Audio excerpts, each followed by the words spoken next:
মাখা বা বেলার ঝামেলা ছাড়া এইভাবে একবার পুর ভরা ডিম পরোটার রেসিপি বাড়িতে বানিয়ে দেখতে পারেন। ছোট থেকে বড় যে কেউ খুবই পছন্দ করবে আর বানানোর জন্য খুব বেশি টাইমের প্রয়োজন পড়বে না। প্রথমে 1 কাপ আটা নিয়েছিলাম, অল্প একটু লবণ মিশিয়ে দিলাম। তারপর বেশ কিছুটা পরিমাণ জল দিয়ে একটা পাতলা ব্যাটার রেডি করতে হবে।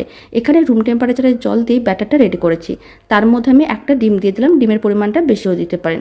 মিশ্রণটা রেডি করা হয়ে গেছে, এক সাইডে রেখে দিলাম। কড়াইতে দিয়ে দিলাম কিছুটা পরিমাণ সাদা তেল, তার মধ্যে দিয়ে দিলাম বেশ কিছুটা পরিমাণ কুচনো পেঁয়াজ, অল্প একটু কুচনো কাঁচা লঙ্কা, হলুদ গুঁড়ো, লঙ্কার গুঁড়ো, সমস্ত কিছু ভালো করে মিশিয়ে নিতে হবে। আর দিয়ে দিলাম গরম মশলার গুঁড়ো, অল্প একটু লবণ। খুব ভালো করে মেশানো হয়ে গেছে, মশলাটা ভাজা ভাজা হয়ে গেছে।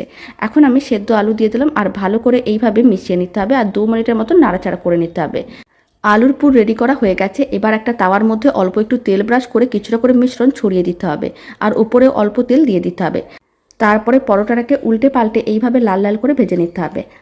তারপরে এইভাবে এক সাইডে আলুর পুরটা রেখে দিতে হবে আর এইভাবে পাটিসাপটার মতন ফোল্ড করে নিতে হবে।